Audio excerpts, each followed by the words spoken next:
Hey guys, what's up? Harry and I hanging out. You might notice that you've never seen Harry up on my wall before, and that's because you haven't been here yet with me because I'm back in school, which means my bookshelf isn't here, which is really sad for a lot of reasons. Yesterday was my first day of classes and today is my second, and it's freezing out. I go to a huge university with like a huge campus. So of course I had to walk around with it being freezing. I think when I woke up this morning and went to campus, I think it was like 12 degrees. Not my favorite temperature. So let's see, what else is new in my life? Ate at IHOP the first time this week. It was delicious. The pancakes are magical. So that was something new. Me and my fiance went. Oh, speaking of fiance, big deal. For those of you who didn't know, I'm engaged to be married. So we had to change our date. So we're now getting married 2 days before my birthday. Woo! A big thing happened though yesterday because we signed like the contract and we like put down our deposit for that like wedding location, which is a big deal. I don't know how much you guys know about weddings, but that's a pretty big deal. So we're for sure getting married this September, which is huge, and we have our location site finally and our date and everything. So now we should probably get around to planning. So something else I did this week that is super exciting is I read City of Glass. Which, for those of you who don't know, is book 3 in the Mortal Instruments series by Cassandra Clare. And for those of you who read the first 2, but not this one yet, I definitely recommend it. It was fantastic. All those mysteries were solved. Things kind of were tied up. There was so much just wow. The back says it all. Plenty of romance, loss, honor, and betrayal. This book was fantastic. If you have not read it, you should definitely read it. It's so good. So the rest of us are going to stay and discuss right from the beginning. Like from the get-go, you have already a fight scene. Just started the book and they're already fighting like the Forsaken and they're trying to get in the portal. Jace is trying to prevent Clary from coming and, you know, Simon gets involved. Poor Simon. Simon gets like stabbed and Simon actually gets taken with them. Isabel, Alec, Jace, and all them. And which is really bad because it's against the law for Simon, who is a downworlder. It's against the law for him to be in Alicante. That's how I was pronouncing it. I'm not sure if that's the right way. Clary's been tricked, and so Clary's like, forget them, I'll make my own portal. Okay, what? So Clary, I think, was getting even cooler in this book. She's just whipping out those runes. Yes, I pronounced it correctly this time. Runes, not ruins. Clary's just like whipping out these new runes and impressing everybody, impressing me. Portals herself there by herself. Luckily though, Luke went with her. Luke kind of saved her because that would have been bad going by herself. Things were not looking good for Simon. Like Simon kind of got drugged there. I don't think he ever wanted to go there. I don't think he did. He wasn't supposed to be there. Gets thrown in jail, but his friends think he's back in New York. The stupid new Inquisitor. Like, I'm not saying that he, you know, deserved his ending per se, you know, having Valentine put his arm through your chest, and I think he might have just ripped out his heart or something. I'm not for sure, but he killed him. That, you know, that's not the best way to go. It just kept getting better and better. I don't know what you guys thought of Sebastian when you first were introduced to his new character. I guess I thought he was okay, but it just seemed like the more we got to know him, the more I just didn't trust him, to be honest, and I just thought something was weird about him. This entire time, in the back of my mind, figured that Jace and Clary really weren't brother and sister. I just kept thinking of I didn't really know how it was going to turn out that they weren't brother and sister, but I kept thinking that they weren't. And so I was trying to think throughout these stories how it could happen, the true story, sort of. Sebastian was introduced. And just the way, like, as time went on, I just kept thinking more and more, like, what if that's her brother? And, because again, I really didn't think Jace was. And so some of you who were not probably as obsessed with that as I was, probably didn't even think anything of it, but I definitely did. And so I did call it. However, I didn't know the full story, like, you know, who did Jace really belong to kind of story.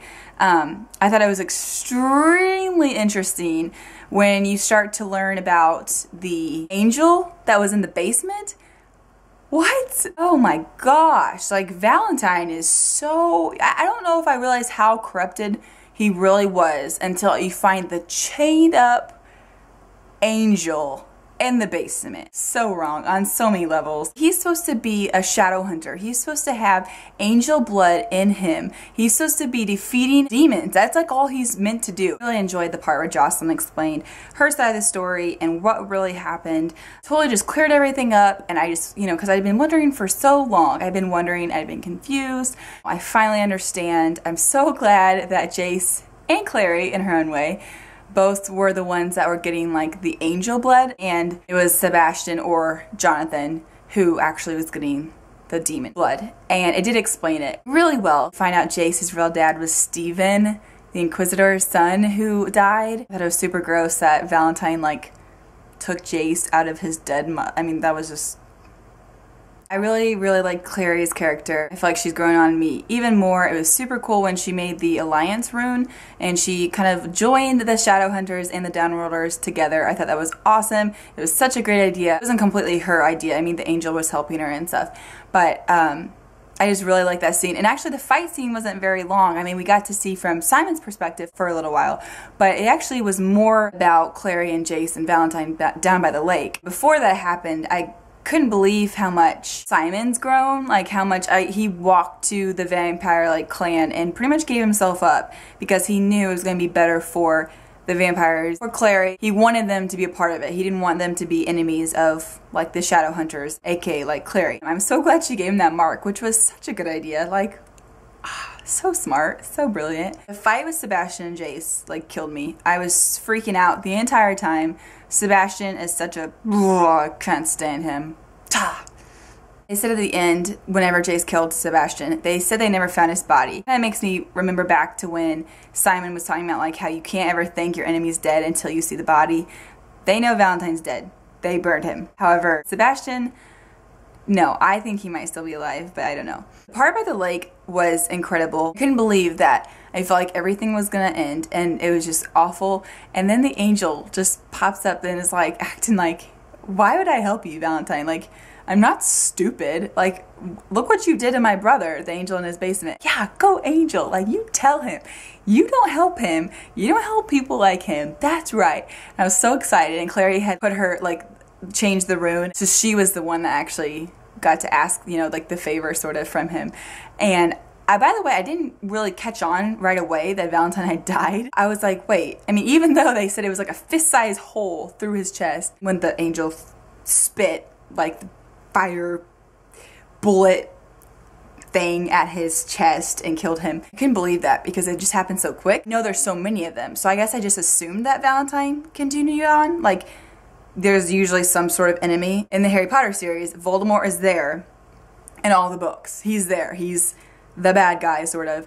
And then he dies at the end. And so I was just kind of surprised. It was book 3. Now what's going to happen? I'm wondering if that's linked to maybe Sebastian isn't dead. He will be kind of in his father's footsteps. Whenever they were writing the runes on each other, like the Alliance rune and the Downworlders and the Shadowhunters were doing it, I was laughing so hard. I laughed out loud whenever Maya was looking over at Magnus and Alec, and she's like, what did she say? Does everyone have to do that? And then, oh my gosh, and they're over there like making out, and Alec's parents are just like having a heart attack, and oh my gosh, it was so funny. I'm so proud of Alec to finally step up. It was just a great scene. That part really made me laugh. I mean, this book had so many good parts, and I felt like I was reading it so quickly. So much happened. I really enjoyed this book. I am a little confused. I've heard from quite a few people now that I do not move on to book 4 in the Mortal Instruments series. Quite a few people have told me to now start the Infernal Devices series, or trilogy, by Cassandra Clare, and to start with Clockwork Angel. So, kind of jumping back before and then moving on to book 4. So I'm a little confused. So if you guys who have read the series, if you could write in the comments the best order to read these. I have both books, book 4 and book 1 of that trilogy. So I'm really excited to start reading the next one. So I really want to start, but I don't really know where. Please let me know in the comments below what you thought of the book and, you know, the series so far. Let me know of some of like your favorite parts, and I just really want to discuss with you guys. I love to discuss. I guess that I will see you guys next time, so I hope that you have a super duper day. I'll see you later. Bye.